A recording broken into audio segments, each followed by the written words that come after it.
Minutes before worship, the title of my sermon, there's no way Ben knew what I was preaching on, so he couldn't have known that the story he told was absolutely perfect for what I want to talk about today.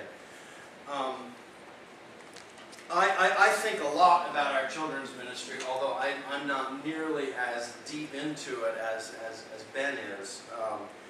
As I've said a million times, it's the thing that attracted my family to come to this congregation to begin with. And as you may know, it has affected our lives in a way that we never, ever anticipated. Yet from the experience of having a kid from this church as part of our family now, we've derived blessings that we also never anticipated. I want to talk to you a little bit today about the work that we do at the place that I work. I work at a place called Beach Acres Parenting Center, and we do all kinds of stuff. We have 34 different programs, but in every program we seek to engage ourselves in the parent-child relationship and to build the parenting effectiveness of parents, even when it looks like what we're doing is something much more conventional, like mental health care for children. We have been working for the last couple of months on something that has completely caught my imagination for a number of different reasons. It's one of those things where things from different parts of my life are coming together in ways that I could never have anticipated. And I'm kind of, in some ways, leading this venture at the place where I work, or at least goading other people into action. One of the things that we know, because we work in schools a great deal, we help with so-called discipline problems at schools. One of our biggest strengths is mental health for children, and all of the kids we serve are funded by Medicaid or similar things. So we're dealing with a low-income group of kids and their parents. We do a lot of what's traditionally called child welfare work. We do foster care.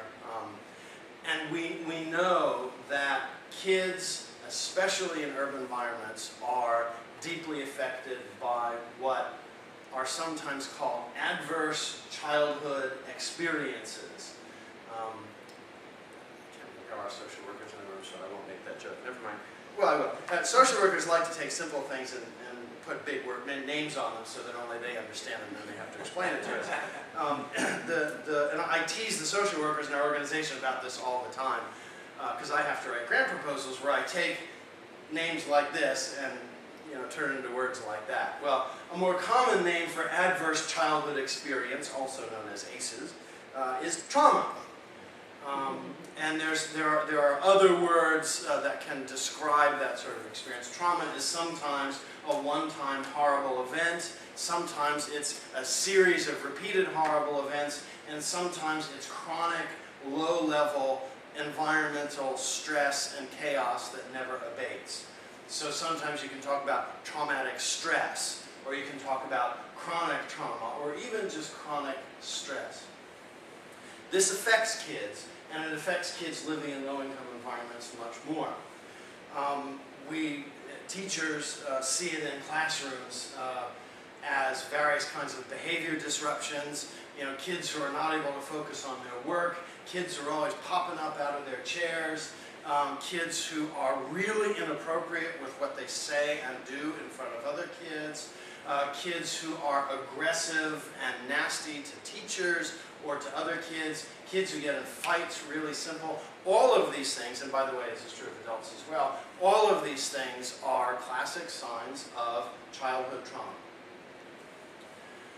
What trauma does is it, in a funny way, rewires the human brain. Trauma triggers the human stress response. And that response is meant to help get you out of trouble when the saber-toothed tiger or whatever it is comes after you and you need to flee. You've probably all heard of the flight or fight response. And it's meant to be used for very brief periods of time to get your keister out of trouble very quickly and get back to normal. Traumatic experiences, traumatic environments have a way of turning on that stress response again and again and again and again and again. and to kind of keep it going. And the human body is not built to deal with that. Studies have been done, major studies, this is not controversial, that people who experience childhood trauma, particularly persistent childhood trauma, have much poorer health as adults. They're much more likely to be addicted to substances, much more likely to contract cancer, much more likely to get heart disease, much more likely to get all kinds of other adult physical maladies, and much more likely to suffer from adult mental illness. Turn it around. 80% of adults in this country served by community mental health centers have been physically or sexually abused by their parents as children. That's just one statistic. I could pull any number of others out. A major study done by Kaiser Health Foundation in California looked at a very large number, about 20,000 people over a long stretch of time. Sorry, that's not correct. They looked at them all at once, but they did a survey. And these are people who have health insurance, okay? So they're not, by and large, low income. And essentially, 2 out of every 3 adults in that survey reported some childhood traumatic incident, and about a third reported 2 to 4, and about an 1/8 reported 6 or more. And if you look at that scale, it correlates exactly with later adult health outcomes. Other studies have looked really carefully at large groups of people over decades, and that correlation is really, really clear. Another thing that we know is that childhood trauma or traumatic stress or experiences or lives like that, if you look at things like physical and sexual abuse or horrible accidents or loss or separation from a parent, really horrible things happening.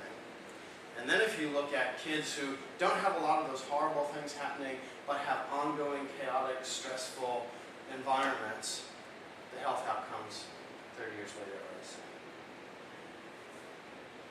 Poverty has the same effect as serious childhood trauma that's a little bit more traditional.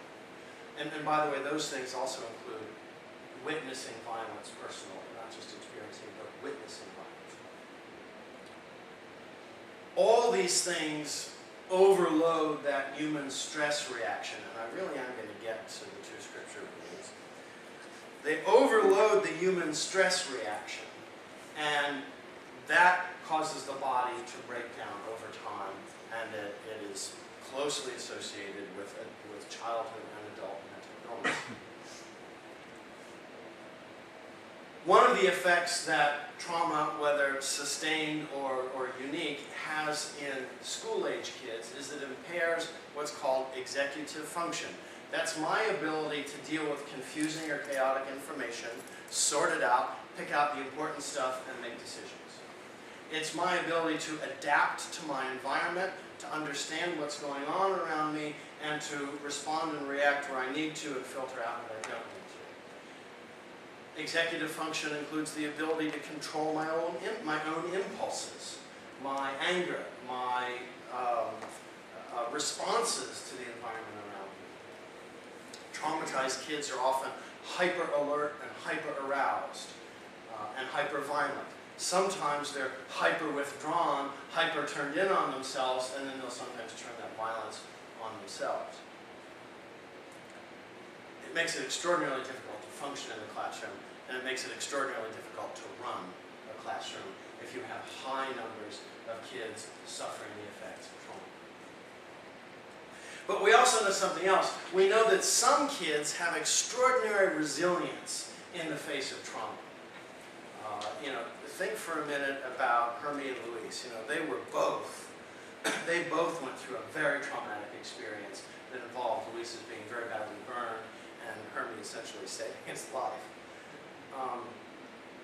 And those kids they seem normal and healthy. Now, I haven't seen them in school, haven't seen them in their home environment, whatever, but they come to church, they participate, they enjoy it, they get involved, they like being with the adults. And there are other kids who simply cannot function at all in an environment like that. Another set of really important studies was done trying to figure out why is it that some kids have a great deal of resilience and some kids seem to, the circuits just all run out. And it comes down to something very interesting and very simple.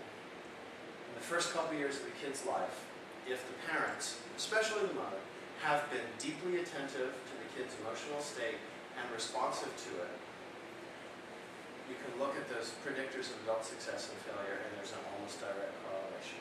Even when they come from a really horrible environment, a kid who has great parenting can do really well as an adult and is much healthier. Kids who have really troubled parenting, their parents themselves may be deeply traumatized, that's a great predictor of adult failure. And you can take away all the other factors like poverty and social environment and all that kind of stuff, and the things are still correlated. And we love that at Beach Acres Parenting Center because we're all about parenting. But the other really interesting thing is, and there's a terrific book I was going to bring and show you, I forgot, that is about this whole subject. It's by Paul Tough, and it's called How Children Succeed. And he's drawing on work from all over the place, largely with a Nobel Prize-winning economist in Chicago who decided to focus on the problem of schools and how they're in Chicago and the struggles that they face. And with years of work, he figured out what has been known in the clinical world but hard to apply, which is that if you want to rewire, the solution is brief periods of supportive, loving, positive, encouraging relationship with adults. They know biochemically how that helps to rewire the brain. They're doing experiments in Chicago and in Oakland and in other places working with high school age kids who clearly suffer the effects of trauma and are bombing out in school. And in fact, at one point this economist says, if you give kids a lot of positive messages, even if they're complete lies, it still works. It's true at that young age. I mean, that's what very young children need, is that emotional attentiveness. But if they're lacking that, it can be made up later. One of the things that this journalist documents, and that we also know and do at Beach Acres, is that if the parent of the young child is exhibiting these problematic parenting behaviors, not paying attention to the child, ignoring it, no eye contact, no physical affection, whatever, probably because of their own parenting, you can work with them, and they can change their behavior, and the kid turns around as well. So it's an extraordinarily difficult and socially damaging set of problems that can be fixed with some pretty easy stuff. There's a pediatrician in Chicago who's been working for years, and she said for years I just wrote ADD medication prescriptions. It's just all I did. And she said, I finally said, maybe I really examine these kids and figure out what's wrong. And what she came up with is that the vast majority of kids for whom she was writing prescriptions were not ADD, they were traumatized. I'm saying all this for a very simple reason. Ben and I will be talking some in the coming weeks and months about the mission of the church, thinking a little bit externally.